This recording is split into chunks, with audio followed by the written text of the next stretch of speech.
이 말씀은 어떤 말씀이냐면 우리가 하나님의 은혜로 예수 그리스도 안에서 구원을 받을 때 그때 우리가 어떤 잘난 것이 있어서 받아주는 게 아닙니다. 그냥 있는 그대로 받아주십니다.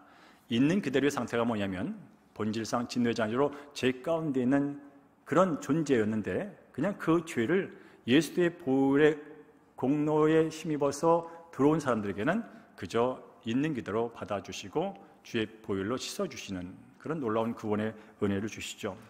그렇지만 하나님께서는 이제 구원받았으니 됐어, 의롭게 됐으니 됐어, 하나님의 자녀가 됐으니 됐어, 이렇게 여기지 않고 그런 상태로 더 이상 버려두지 않는다는 거예요. 특별히 하나님께서는 우리를 이제 하나님의 자녀가 되었으니 하나님의 자녀답게 살아야지 하면서 예수를 닮는 성결한 삶으로 주님께서 이끌어 주신다는 거지요. 그래서 지난주에 본 것처럼 우리가 닮아가야 할 목표가 있는데 그 닮아가야 할 목표는 바로 예수 그리스도예요. 예수의 장성한 분량까지 닮아갑니다. 그래서 머리 대신 예수님께까지 자라가라라는 말씀을 성경에서 한다면 우리는 이제 예수 믿고 구원받은 자로서 거기서 끝나는 것이 아니라 이제 예수님을 닮아가는 삶을 시작하는 거예요. 그 삶의 목표는 예수 그리스도, 그분의 성품까지 닮아가는 거지요. 그러니까 사실은 우리가 예수 믿고 구원받아서 평생 하는 일이 있다면 예수를 닮아가는 거예요. 예수를 닮아가는 것은 어느 순간 한 번, 두 번 하는 것이 아니라 평생 해야 할 일이라는 것이죠. 그래서 우리는 이런 것들을 전인격적인 변화다 이렇게 말을 합니다. 그러니까 예수를 믿은 후에 우리는 전인격적으로 변화를 합니다. 전인격은 다란 뜻이에요. 즉 우리가 성령님의 인도 따라서 어떤 생각이라든지 동기라든지 태도라든지 행동이라든지 또 어떤 자세라든지 성품에 이르기까지 모든 면에서 예수님을 닮아가야 된다는 거예요. 어떤 생각만 바뀌어서도 안 되고요, 행동만 바뀌어서도 아니고 우린 내재하는 성품까지도 예수를 닮아가는 것, 이것을 전인격적인 변화라고 말을 합니다. 그런데 우리가 이렇게 그래 맞아, 내가 하나님의 자녀가 되었으니 거룩한 백성이 되었으니 거룩하게 살아야지 라고 결단만 해서도 되지 않는다는 거죠. 우리 스스로 이걸 하기를 원하지만 또 되지 않는다는 거예요. 그래, 나는 예수님처럼 되고 싶어, 예수 닮아가야지, 그렇게 다짐하고 다짐하지만 그것이 뜻대로 쉽게 되지 않는다는 거죠. 그렇기 때문에 우리에게 또 필요한 게 있어요. 바로 예수를 닮아가도록 이끄시고 유지하고 도와주는 은혜가 필요하다는 거예요. 어떤 상황에서도 믿음을 잃지 않고 어떤 상황에서도 넘어지지 않고 예수님을 끝까지 바라보면서 주님께서 기뻐하시는 그 주님이 오실 때 그 앞에 부르짖음 없이 흠 없이 서는 그날까지 오직 믿음, 오직 은혜, 오직 예수님을 닮아가는 그 일을 할 수 있도록 지켜주는 은혜가 필요하다는 거예요. 그래서 오늘 설교 주제가 뭐냐면 제목이 뭡니까? 지속하게 하는 은혜라는 제목을 갖고 말씀드릴게요. 지속하게 하는 은혜, 지속하게. 그러니까 뭐가 시작됐으면 유지되고 지속이 돼야 되거든요. 그러면서 우리가 구원받는 것, 이건 시작이에요. 구원받은 시작을 통해서 이제 우리가 유지되고 주님 앞에 온전히 서는 그것이 계속돼야 된다면 그것은 나 스스로 할 수 있는 것이 아니라 외부에서 오는 또 다른 은혜가 주어져야 한다는 겁니다. 그래서 이 지속이라는 의미가 어떤 의미냐면 지속은 첫째 유지한다는 의미가 있어요. 유지. 뭘 시작했으면 유지가 돼야 돼요. 내가 예수 그리스도를 통하여 구원받았으면 이 구원이 유지가 돼야 돼요. 그 다음에 유지가 될 뿐이라 뭐냐면 성장, 성숙이 돼야 되는 거예요. 그냥 있는 일이라는 그 자체만 있으면 안 돼요. 시작이 됐으면 그 정체성은 유지가 되지만 정체성이 날마다 발전하고 성장하고 성숙해야 되는 거예요. 그리고 그럴 뿐에서 어느 순간까지가 아니라 계속돼야 된다는 거죠. 그래서 이 지속이라는 단어는 세 가지 의미가 있어요. 첫째는 유지가 된다. 유지되는 거예요. 두 번째는 성장, 성숙한다는 의미가 있어요. 그리고 그것이 계속된다는 의미가 있어요. 그러니까 우리가 예수 믿고 구원받아서 예수를 닮아가는 것은 유지되면서 성장하면서 계속되는 것. 그런데 그것이 이루어지려면 은혜가 필요하다는 거예요. 누군가의 값없는 도움이 필요하다는 거예요. 그래서 따라하실까요? 지속하게 하는 은혜는 하나님이 우리를 구원으로 부르시고 예수님을 닮아 성결한 삶으로 부르신 것을 온전히 끝까지 행할 수 있도록 보호하시고 이끌어주시고 도와주시는 은혜다. 아멘. 하나님께서는 우리를 부르셨어요. 뭘 부르셨어요? 구원으로 부르셨어요. 죄 가운데 죽음 가운데 있는 인생들을 구원으로 하나님의 백성으로 불러주셨어요. 이거 첫 번째 구원의 부르심이에요. 뿐만 아니라 구원 받았으니 그만이야가 아니라 계속해서 예수님을 닮아가도록 성결케 하는 거룩한 삶으로 부르셨어요. 구원으로 부르셨어요. 이건 건져지는 거예요. 그럼 건져진 자로서 삶을 살아야 되죠. 그런데 그 삶을요, 성결한 삶으로 부르셨어요. 그런데 이것이 구원은 받았다 쳐 믿음 갖고, 그런데 성결한 삶을 계속 유지시키는 것도 쉽지가 않단 말이죠. 그렇기 때문에 계속해서 온전히 끝까지 주님 앞에 서는 그날까지 어떻게? 대충, 아니 온전하게 끝까지 하나님이 기뻐하시는 걸 행할 수 있고, 그 자리에 서기까지 뭔가의 도움이 필요하다면, 보호가 필요하다면, 이끌어주심이 필요하다면 바로 은혜인데, 그 은혜를 지속하게 하는 은혜라는 거예요. 그래서 오늘 설교도 여러분께서 오늘도 개념만 갖고 가시면 돼요. 그래서 많은 예화라든지 이거는 많이 빠질 거예요. 개념만 갖고 가시면 됩니다. 자, 우리가 살면서 안타까운 일 중에 하나가 뭐냐면, 어떤 일을 시작했다가 도중에 그만두는 거예요. 그 일은 참으로 목적도 좋고, 그래, 그 결과까지 가면 참으로 아름다운 열매야, 행복할 거야, 뭐 그렇게 해서 시작을 했는데, 하다가 도중에 그만 포기하는 일을 볼 때마다 그 당사자도 안타깝고 그것을 바라보는 제3자도 안타까워요. 왜 그만둘까요? 끝까지 갈 힘이 없어서 그만두는 거야. 끝까지 좋은 줄 알지만 끝까지 버틸 힘이 없기 때문에 중도에 포기하는 거예요. 쉽게 마라톤을 예로 들어볼게요. 40.195 마라톤 아무나 뛰는 거 아닙니다. 참으로 힘든 여정입니다. 자, 이제 출발 신호 총소리 듣고 다들 힘차게 뛰어나갑니다. 그런데 가다 보면 어떻습니까? 다리는 풀리고 목은 마르고 숨은 차오르고 그야말로 죽을 것 같은 그런 한계 상황을 직면한다고 말합니다. 정말 프로 마라톤 선수들도 그 고비를 몇 번 넘고서는 결국 결승점에 골인을 한다고 합니다. 시작했으면 그래, 뭐 시간이 2시간이 걸리든 3시간이든 5시간이 걸리든 그 마지막 골인점에 도착하고 싶어, 그런 마음을 누구나 갖고 있죠. 그런데 그게 쉽지 않다는 거예요. 그게 생각만큼 그냥 되지 않는다는 거예요. 그러면서 누군가 좀 도와주면 좋겠다, 그런 마음을 갖고 뛰죠. 그래서 도와주려고 그 길가에 사람들이 응원해 주는 거예요. 힘내세요, 이게 도와주는 거예요. 그다음에 뭡니까? 또 길가에 물을 갖다 놨어요. 그게 도와주는 거예요. 그 마라톤 선수가 끝까지 가도록 주변에서 계속 격려해주고 도와주는 그것에 힘입어서 갈 수가 있는 거지요.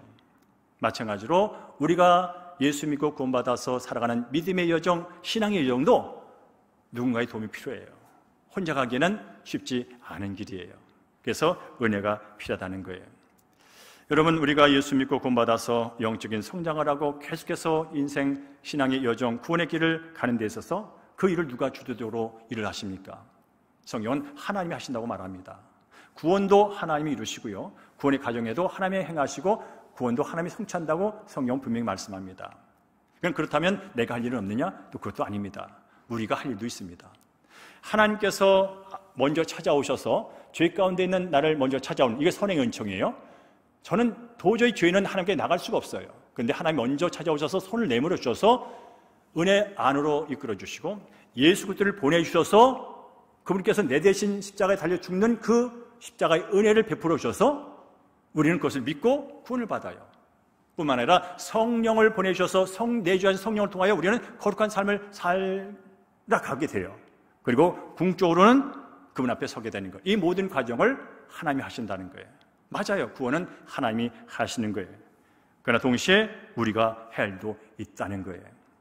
자, 우리 함께 빌립보서 2장 12절과 13절 말씀을 읽어보겠습니다. 시작. 너희가 나 있을 때뿐만 아니라 더욱 지금 나 없을 때에도 항상 복종함으로 두렵고 떨림으로 너희 구원을 이루라. 너희 안에서 행하신 이는 하나님이시니 자기의 기쁜 뜻을 위하여 너희에게 소원을 두고 행하시나니 라고 말합니다. 자, 보면은 중간에 두렵고 떨림으로 너희 구원을 이루라. 이거 뭐요? 우리가 할 일이야. 구원받은 내가 할 일이에요. 아, 그렇구나. 구원받은 내가 구원을 위해서 할 일이 있구나. 이런 뜻이에요. 구원은 하나님이 다 하세요. 보니까 너희 안에 행하시는 이는 하나님이래. 그 다음에 뭐요? 소원을 두고 행하시나니. 하나님이 행하신 건 맞아요. 하나님이 구원을 계획하시고 구원을 이루어가세요. 그 구원을 이루기 위하여 독생자들까지 땅에 보내셔요. 그리고 그걸 믿는 자마다 다 구원해 주세요. 전적으로 하나님께서 하시는 게 구원이에요. 그런데 오늘 보니까 두렵고 떨림으로 너희 구원을 이루라, 이런 말씀을 하고 있어요. 그게 뭐냐면 구원을 위해서 하나님이 하신 일에 내가 반응해야 할 일이 있다는 거예요. 은혜의 선물이 왔으면 내가 손을 내밀어서 받는 건 내가 해야 된다는 거예요. 그죠? 구원받는데도 선물이 왔어요. 그럼 내가 받았어요. 믿음으로 받았어요. 믿음으로 받은 걸 공로라고 말하지 않아요. 선물을 받은 게 내가 받았으니까 이게 내 거야 라고 말하는 사람은 없어요. 이건 바보예요. 마찬가지로 우리가 예수 믿고 성결하게 사는 삶 여정에서도 하나님이 다 하세요. 다 하시지만 내가 하나님께 하신 일에 반응하여 해야 할 일은 있다는 거예요. 여러분, 오늘 그 빌립보서 말씀 가운데 자기의 기쁜 뜻, 하나님의 기쁜 뜻이에요. 여러분, 하나님이 가장 기뻐하는 게 뭘까요? 하나님이 가장 기뻐하는 뜻이 뭘까요? 여러 가지가 있지만 두 가지로 압축할 수 있어요. 첫째는 뭐예요? 하나님을 대적하고 떠났던 자들이 다시 하나님께 돌아오는 거예요. 이보다 기쁜 일은 없어요. 그러니까 독생자 아들을 죽이지요. 그렇게 독생자 아들 이 땅에 보내죠. 왜? 그게 기쁜 일이니까. 구원이야말로 죄인들이 하나님께 돌아와서 죄 없이 의롭게 영원히 사는 게 하나님 기쁜 일이에요. 뿐만 아니라 뭡니까? 그렇게 죄 있던 자들이 예수 그때 보혈의 피로 인해서 정결하게 대해서 살아갈 때에 구원받았으니까 이제 하나님이 붙드니까 상관없어. 아무렇게 살아도 없어. 난 이미 구원받았어. 그러면서 막 산다면, 지 멋대로 산다면 하나님 기뻐하실까요? 아니지요. 그렇습니다. 저 같은 죄인을 주의 보혈로 저를 구원해 주셔서 정말 주님의 공로로 나는 아무 의의 없이 하나님의 자녀가 되었습니다. 하나님께 나를 부르신 것은 하나님의 자녀가 되었으니 하나님 마음에 맞는 삶, 하나님 기뻐하는 삶, 하나님 뜻대로 사는 삶, 거룩한 백성이 됐으니 거룩하게 살라고 부르셨으니 그래요, 거룩하게 살아야죠 하면서 하나님의 말씀에 순종하며 거룩하게 살아갈 때 여러분 하나님 기뻐하지 않겠습니까? 여러분이 자녀를 낳는데 내 자녀 마녀요. 내 자녀 맞아. 근데 그 자녀가 내 자녀라는 그 자체만으로도 즐거워요. 사실 부모들이 자녀를 볼 때 그 자체만을 즐거워하는 거거든요. 근데 그 자녀가 이제 나는 어머니 아버지의 자녀 된 거 아시죠? 그러면 됐죠? 하면서 지멋대로 살아봐. 그럼 부모의 마음이 기쁘지 않아요. 부모가 원하는, 그렇다고 부모가 하라는 대로 무조건 하라는 뜻이 아니라 정말로 부모가 기뻐하는 어떤 삶을 살아낼 때 내 자녀라는 정체성 그 자체가 기쁘지만 또 그가 자녀답게 살아줄 때 고맙고 기쁜 거예요.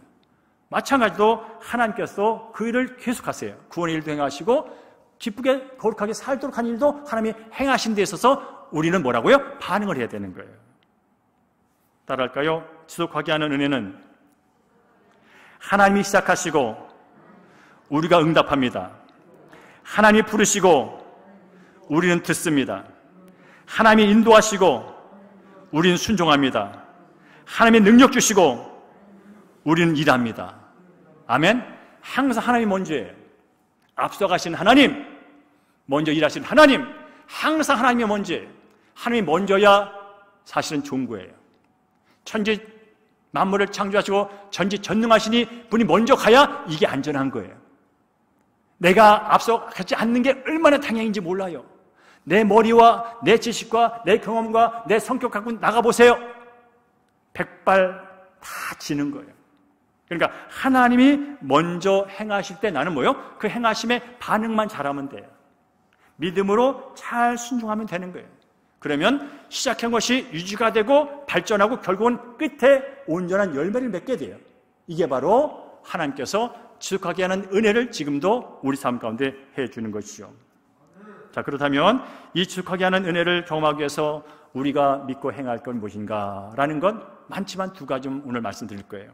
따라할까요? 함께 하시며 이끄시는 성령님을 의지합니다. 아멘? 자, 하나님이 하시니까 우리는 믿고 의지하면 되는 거예요. 하나님이 먼저 가시니까 믿고 따라가면 되는 거예요. 이게 바로 지속하게 하는 은혜를 내 삶 가운데 받아들여서 적용하여 열매 맺는 것 중에 하나가 뭐냐면 함께 하시고 이끄시며 도와주시며 지키시며 보호하시며 공급하시는 하나님을 믿고 성령님을 믿고 의지하면 되는 거예요. 그럴 때 변화가 일어나고, 그럴 때 성장이 일어나고, 그때 채워짐의 역사가 일어나게 된다는 거지요. 자, 사도 바울의 예를 한번 들어볼게요. 우리 함께 로마서 7장 19절 말씀을 함께 읽습니다. 시작. 내가 원하는 바 선은 행하지 아니하고 도리어 원하지 않는 바 악을 행하는도다.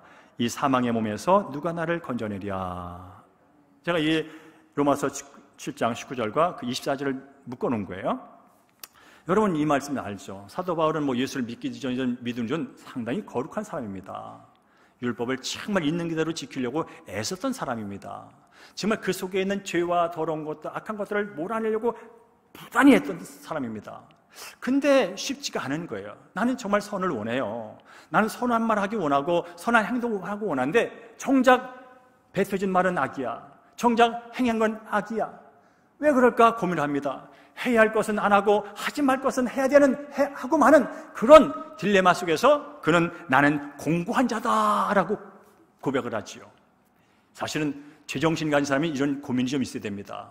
정말 사람이라면 이 정도 고민은 하고 살아야 됩니다.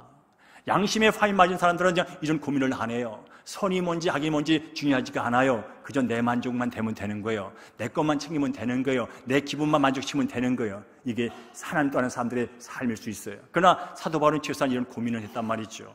근데 이 고민한다고 해결됩니까? 누가 좀 이 사망의 몸, 이 죽음 같은 이런 상황에서 나를 건져주면 좋겠다, 그런 고백까지 하잖아요. 그런데 조금 지나서 그가 그런 고백을 합니다. 자유를 얻었다는 거예요. 우리 함께 25절과 8장 2절 말씀을 함께 읽도록 하겠습니다. 우리 주 예수, 시작. 우리 주 예수 그리스도로 말미암아 하나님께 감사하리로다. 이는 그리스도 예수 안에 있는 생명의 성령의 법이 죄와 사망의 법에서 너를 해방하였습니다 라는 고백을 합니다. 이 말씀은 그 7장 그렇게 고민했던 것이 8장에 와서 해결된 내용을 담고 있는 거예요. 자, 우리 주 예수 그리스도로 말미암아 하나님께 감사한다 라고 표현을 해요.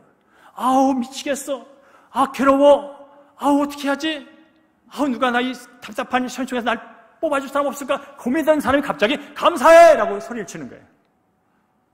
감사해 뭐요? 문제 해결됐다는 거예요. 답답하고 죽을 것 같은 그런 상황, 내 스스로 할 수 없는 그 상황에서 벗어났어, 감사해, 이렇게 선언하는 거예요. 알고 봤더니 이는 그리스도 예수 안에 있는 생명의 성령의 법이 죄와 사망의 법에서 나를 해방시켰어. 그래, 내가 이렇게 선을 원하지만 악을 행하고 하지 말아야 할 걸 하고 할 것을 안 하는 이런 딜레마 속에 살던 그것, 결국은 죄와 사망의 법에 눌려서 내가 그랬던 거구나. 그런데 생명의 성령의 법이 와서 죄와 사망의 법을 몰아냄으로 인해서 나는 이제 그 지긋지긋한 죄의 굴레에서, 사망의 어둠의 굴레에서 벗어나게 됐어. 이제 선을 행할 수 있는 능력이 생겼어. 해야 할 것을 할 수 있는 힘이 생겼어. 그건 내가 어떤 공부를 많이 했다든지 어떤 돌을 닦았다든지 경험이 있어서 그런 게 아니야. 바로 성령이 내 안에서 그 일을 행하셔. 그래, 나는 그분을 의지함으로, 그분이 일하심으로 죄는 떠나가고 삶의 권세가 떠나가. 그래서 나는 성령 안에서, 예수 그리스도 안에서 자유를 얻었어.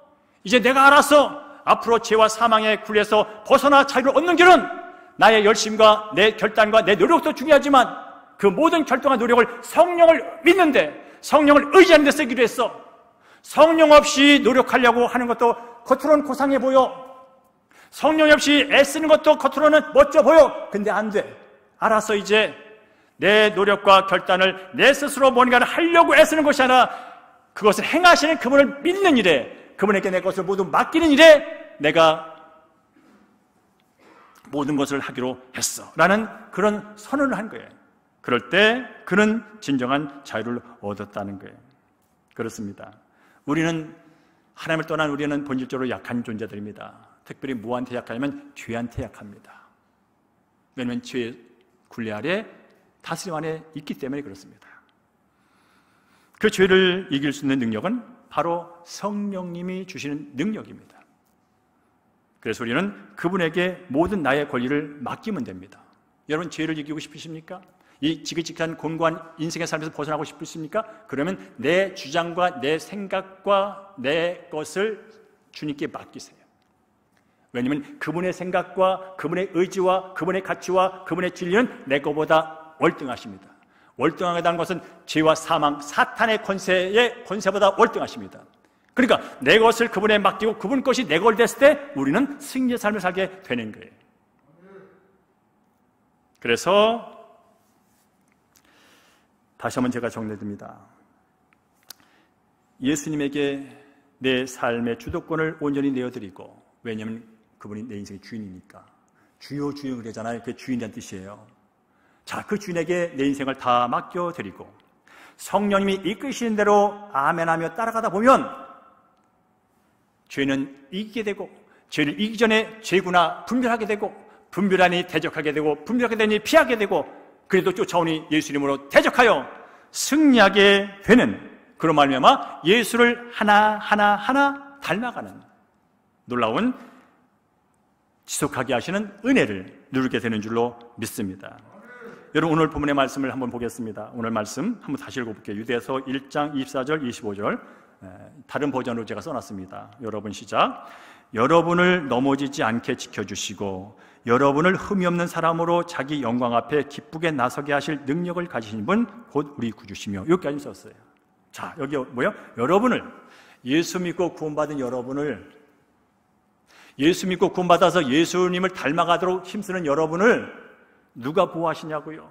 보호해 주신대요.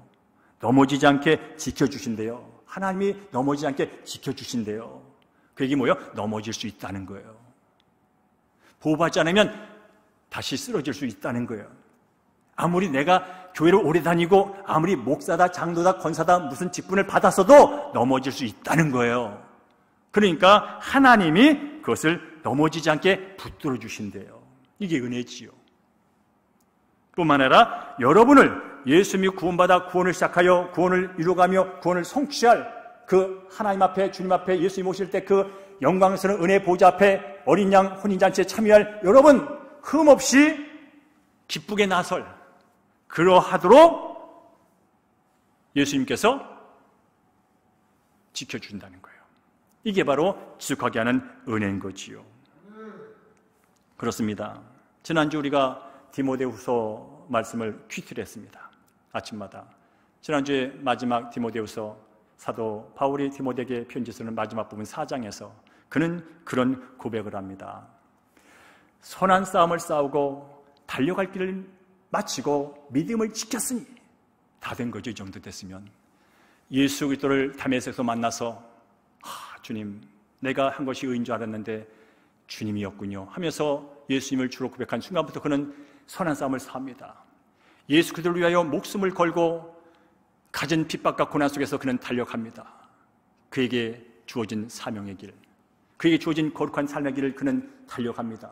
달려가다 보니까 산도 만나고 강도 만나고 바다도 만나고 강도도 만나고 태장도 맞고 감옥에도 들어가고 이제 참수행 당하 죽일 사형 날짜가 얼마 남지 않은 상황까지 달려왔습니다. 그래서 그는 말합니다. 내가 믿음을 지켰다고. 믿음을 지켰다고. 믿음을 지켰다는 것은 주님께서 오실 때 그 자리에 설 수 있다는 거예요.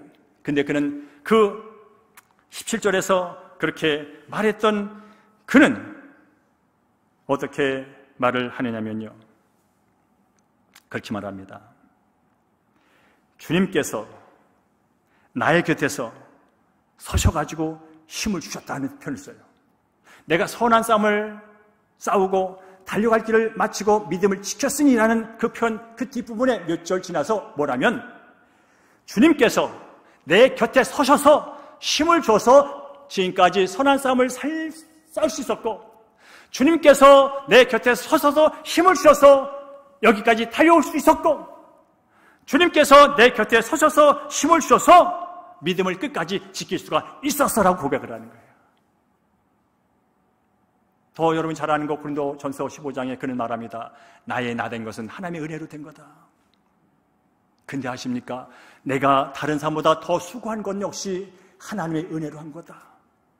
내가 다른 사람보다 더 열심히 수고한 것은 내 열정, 내 지식, 내 종교심, 그게 아니라 하나님의 은혜로 말미암아 내가 남보다 더 했어 하면서 전적으로 구원받은 것도 은혜요, 나의 나됨 그것도 은혜요, 그리고 주께서 주신 사명을 감당하며 거룩한 삶을 살 모든 과정이 하나님의 지속하게 하시는 그 은혜, 유지하고 성장, 성숙시키시고 끝까지 계속하게 하는 그 은혜가 내 곁에서, 내 삶께서 늘 붙들어 주셨기 때문에 내가 여기까지 왔습니다 라고 고백을 하고 있는 거예요. 여러분, 2022년 새해가 시작됐습니다. 365일 벌써 이틀이 지나가고 있습니다. 원 해 동안 여러분 어떤 계획을 세우고 계십니까? 자신만만하십니까? 그렇게 하면 되겠습니까? 그럴지라도 여러분, 여러분의 생각과 여러분의 계획과 여러분이 가는 모든 인생의 여정을 주님께 맡기시고 그분의 보호를 구하시고 그분의 지킴을 구하시고 그분의 공급을 구하시는 여러분 되기를 주님으로 축복합니다. 왜냐하면 은혜 없이는 살 수 없다는 찬양의 가사는 그냥 가사가 아닙니다. 은혜 없이 갈 수 없다는 것은 그냥 글이 아닙니다. 실제입니다. 인생을 살아보신 분은 다 이해가 되는 말입니다. 지나보니 모든 게 은혜였고 그렇다면 앞으로 있는 것도 은혜 아니면 갈 수 없다는 그런 결론에 도달하게 되는 거예요. 지나온 것이 다 은혜였다면 앞으로 갈 모든 것도 은혜 위에는 그 길을 갈 수 없다는 동시에 얘기가 존재하는 거예요. 그렇습니다. 주님은 지금도 우리 곁에서 우리와 함께 하시며 우리의 신앙, 믿음을 지켜주시고 우리의 삶의 필요를 공급하시고 악과 죄를 이길 수 있는 힘을 주셔서 날마다 승리하게 하는 은혜를 더해준 줄로 믿습니다. 두 번째로 이것이 성령께서 하신 일이기에 우리가 믿는 것이라면 그래도 우리가 해야 될 일이 있다는 거예요. 구원을 이루기 위해서 해야 할 일이 있다는 거예요. 따라할까요? 기쁨으로 은혜의 수단을 삶 가운데서 실천합니다. 자, 은혜의 수단이라는 것은 은혜를 누리는 방법이에요. 은혜는 쏟아져 부고 있는데 그걸 누군가는 받아야 되잖아요. 그걸 어떻게 받는 거야? 양동이로 받는 거야? 밖에서 뭐 그렇게 하잖아요. 여러분, 은혜를 받는 은혜가 쏟아지고 있어요. 하나님은 여러 가지 부분에 있어서. 그럼 우리는 그 은혜를 어떻게 누리냐는 거죠. 제가 몇 개 알려드릴게요. 자, 예배 드리는 거. 이거 지속하게 하는 은혜를 누리는 방법입니다. 오늘 새해 첫 시간, 이 시간 나오셔서 여러분 예배 드리잖아요. 이거 바로 은혜 아래 있는 증거입니다.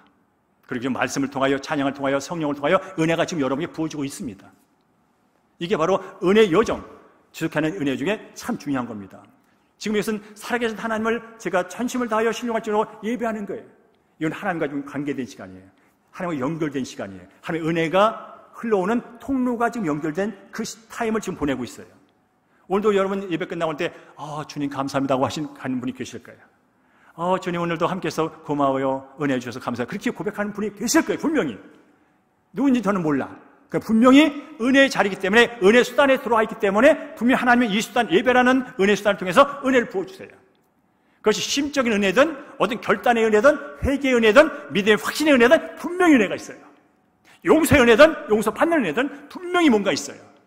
그래요? 그 다음에 뭡니까? 말씀 묵상이죠. 날마다 우리가 퀴트를 하는 것은 늘 말씀드립니다. 성령 지식을 듣기 위해서 하는 게 아니에요. 하나님을 만나기 위해서 하는 거예요. 나보다 뛰어나신, 나보다 나를 더 잘 아시고 사랑하시는 그분의 말씀을 듣고 싶어서 퀴트를 하는 거예요. 여러분, 이게 은혜의 수단이에요. 여러분, 하나님은 기록된 말씀을 통하여 내게 말씀하세요. 물론 성령의 감동을 통하여 환경을 통해서도 말씀하시지만 기록된 말씀을 통하여 아주 상세하게 안내해 주세요. 그러니까 하나님의 은혜를 경험하고 싶으십니까? 날마다 은혜의 말씀을 여러분 접하세요. 이게 은혜를 받는 수단이에요. 그리고 또 뭐가 있어요? 기도가 있죠. 기도가 있습니다. 기도는 대화예요. 대화란 말입니다. 대화를 통해서 사람들은 깊어지는 거예요. 우리는 하나님의 뜻을 구하고 우리의 삶의 필요를 구합니다. 그러면 하나님께서는 그 기도를 통하여 자신의 뜻과 자신의 계획과 자신의 모든 공급할 것을 알려주십니다. 이게 바로 은혜를 받는. 그래서 기도가 깊으면 깊을수록 은혜가 깊어요. 기도가 깊으면 깊을수록 우리는 하나님의 은혜의 자리를 가는 것을 더 기뻐해요. 이게 하나의 수단이에요. 여러분 정말 은혜 받고 싶으세요? 예배 자리를 지키세요. 은혜 받고 싶으세요? 말씀을 하루에 한 장이라도 읽으세요. 은혜 받고 싶으세요? 주님 앞에 무릎 꿇고 조금이라도 기도하세요. 왜냐하면 그게 은혜의 통로거든요. 그 다음에 뭐 봉사한다든지 복음을 전한다든지 성경 공부를 한다든지 제자 훈련에 참여한다든지 그리고 목장이라든지 영적으로 모이는 소그룹 모임에 반드시 참여하세요. 지속하게 하는 이 모든 은혜는 개인적인 것 동시에 공동체적이에요. 오늘도 이상경 목사님이 기도할 때 공동체라는 말을 많이 썼어요. 이 교회는 몸이에요. 각자의 신앙은 중요해요. 그러나 교회는 몸으로서 움직여요. 그리고 하나님께서 각자에게도 은혜를 주지만 공동체 몸 안에서 그분의 풍성한 은혜를 더해주세요. 그리고 성장하는 것은 나 혼자 성장 못해요. 나 혼자 고상은 떨 수 있어요. 그러나 성장은 아니에요. 성장은 함께 하는 거예요. 공동체에서 함께 자라가는 거예요. 거기에 균형이 있고 거기에 비거가 있고 거기에 성장의 어떤 선한 가치들이 함께 공유될 때 거기서 균형하게 성장할 수 있는 거예요. 그렇습니다. 예배를 드린다든지 말씀을 묵상하고 기도하는 건 그건 우리가 할 일입니다. 우리가 삼시세끼 밥을 먹어서 이 육체가 건강하게 균형을 이루가듯이 우리 날마다 은혜의 수단을 정기적으로 계속해서 공급해 나가야 됩니다. 우리 이것을 연습과 훈련이라고 말합니다. 여러분 유명한 그 프로 스포츠 운동선수라든지 그 유명한 정말 예술가들을 보면요 대단하지 않습니까? 부럽지 않습니까? 연봉이 높은 것도 높은 거지만 정말 대단한 기술 가졌네. 야 정말 대단한 재능이네 하면서 나도 그렇게 되고 싶다는 마음을 가져본 적이 있지 않습니까? 저는 많이 갖고 있습니다. 그런데 아십니까? 이 프로 선수들은요, 이 프로 음악가나 예술가들은요, 물론 날 때부터 재능이 있던 건 사실이야. 남보다 재능이 있는 건 부인할 수 없어요. 근데 재능만 가졌다고 된 게 아니에요. 그들은 남보다 더 연습을 많이 했어요. 세계 정상에 오른 사람일수록 연습 없이 훈련 없이 남보다 덜하고 된 사람은 하나도 없어요. 단지 그렇게 보일 뿐이에요. 그 사람의 내면에 탁 들어가 보면요, 그 사람은 정말 힘든 모든 연습 과정을, 훈련 과정을 다 거친 사람이에요. 남보다 더. 여러분 그런 얘기하시죠? 요즘 아이들 13살, 16살, 17살 그때부터 아이돌 그 연습생으로 들어간 친구들 아시죠? 최소한 5년, 8년을 빨라봐야 3년, 최소한 5년이 안팎입니다. 그래서 그들에게 말합니다. 너희들의 경험은 너희들 같은 나이대로부터 3년을 더한 거라고. 아이들 여러분 춤추고 노래하는 걸 우습게 보지 마세요. 그들은 정말 자기 절제를 하면서 그 인생의 꽃을 피우기 위하여 그 나이 또래 같은 16, 17 애들보다 3년의 인생을 더 경험했다고. 그만큼 훈련하고 연습하고 힘든 시간을 보내고 있다는 뜻이에요. 마찬가지로 예수 믿고 구원받은 사람들, 여러분 우리의 싸움은요 널널한 게 아니에요. 어떤 프로의 경제 이런 차원이 아니에요. 사탄 마귀와 싸우는 그런 사람들이에요. 권투 선수가 나보다 힘센 선수를 이기기 위해서 그렇게 불철주야 연습을 하고 훈련해야 이길까 말까 하듯이, 근데 우리가 상대하는 것은 사탄 마귀 귀신이에요. 우리보다 더 교묘한 자예요. 우리보다 더 간사한 자예요. 우리보다 힘 있는 자들이에요. 그걸 어떻게 이깁니까 여러분? 그래서 성령을 의지하여 이기는 것이고요, 예수의 이름의 권세를 의지하여 이기는 것이고요, 또 그 권세와 능력이 내게 임하도록 하는 은혜의 수단을 우리가 날마다 연습하고 훈련할 때 그걸 가지고 우리가 악한 마귀 어둠의 세계를 이기며 나가는 거예요. 그래서 우리는 예수를 닮아갈 수 있게 되는 거지요. 말씀을 정리합니다. 이 지속하게 은혜는요 영적이면서 실적입니다. 영적이라는 것은 성령께서 하시기 때문에 영적인 거예요. 그 다음에 실적인 것은 내가 성령에 반응하여 실제로 은혜 수단에 동참하기 때문에 실제적인 거예요. 추상적인 것이 아니에요. 성령님 알아서 하세요. 난 성령을 믿어요. 물론 좋은 믿음이에요. 그냥 성령이 나를 믿니? 그럼 이거 이렇게 해. 너 나를 의지해? 그럼 이렇게 해. 그거에 대해서 믿음으로 반응할 수 있는 게 실제적인 거예요. 여러분 우리 성도들 가운데도 그런 분 계시잖아요. 여러분 신앙의 모델들 있잖아요. 한두 명은 나도 저 권사님처럼 되고 싶어. 나도 저 장로님을 좀 닮고 싶어. 야 저분은 어떻게 저렇게 신앙생활을 가졌지? 야 어떻게 저런 성품을 가졌지? 부러워. 나도 되고 싶어. 그런 여러분 인생의 신앙의 모델들 있지 않습니까? 최소한 그런 모델 좀 가지세요. 없으신 분은. 근데 아십니까? 그분이 그런 성품을 갖고 그런 믿음을 갖고 그분이 그렇게 하나님께 의지하며 살 수 있는 것은 어느 날 짜잔하고 되지 않았다는 것을, 그분도 수많은 남이 보지 못하는 것에서 눈물을 흘리며 하나님과 독대한 홀로 하나님을 만난, 지금도 홀로 하나님을 만나고 있는 그 시간을 지금도 여전히 갖고 있다는 것을. 그러니까 여러분 그 권사님, 그 집사님, 그 장로님 그게 가능한 거예요. 그분은 지금도 여러분이 보지 못하지만 새벽마다 남이 안 보는 그곳에서 골방에서 주님을 만나고 있고 말씀을 듣고 있고 성품을 성령 안에서 다듬어가는 지금도 하고 있는 거예요. 그러니까 그 유지가 되죠. 오늘 2022년 말씀을 이제 처음 전하면서 지속하게 하는 은혜가 이미 우리 안에 들어와 있고 지금 우리 각 사람마다 지금 다 하나님께서 부어주시고 있다면 올 한 해 가는 인생의 여정 가운데 첫째는 성령님을 전적으로 의지하십시오. 그리고 작은 것이라도 짧은 시간에도 은혜의 수단을 여러분께서 연습하고 훈련한 일을 시작하십시오. 그럴 때 그를 통하여 하나님께서 우리 한 사람 한 사람을 주님 닮은 사람으로 만들어 주실 것이고, 그리고 올해 표가 예수님과 함께하는 은혜의 여정, 함께하는 것은 예수님을 닮아가는 거예요. 예수님께서 원하신 일을 하는 거예요. 언제까지? 주님 오시는 그날까지. 언제까지? 이 세상에 내게 주어진 생명이 끝나는 그날까지 계속되는 여행이에요. 근데 그 여행을 내 결단과 내 생각으로 5년 이루기 어렵다잖아요. 그러니까 뭡니까? 지속하게 하는 은혜를 갈망하는 거예요. 지속하게 하는 은혜에 계속해서 우리는 구하는 거야. 그럴 때 신실하신 하나님께서 우리 사랑하는 성도님 한 분 한 분을 예수 닮은 성품으로 만들어 주시라. 하나님의 자녀답게 살 수 있는 여러 가지 모습도 제공해 주시고, 그리고 우리가 원하는, 우리가 정말 필요로 하는 건강과 물질과 학업과 자녀와 관계와 모든 삶의 영역에서 필요들을 공급하실 때 믿음으로 받아주시고 받아들이시고 누리시는 여러분 되기를 주님으로 축복합니다. 오늘 마지막으로 독담하고 마치겠습니다. 내 영혼이 잘된 같이 범사가 잘되고 강건한 여러분 되기를 주님으로 간절히 축원합니다.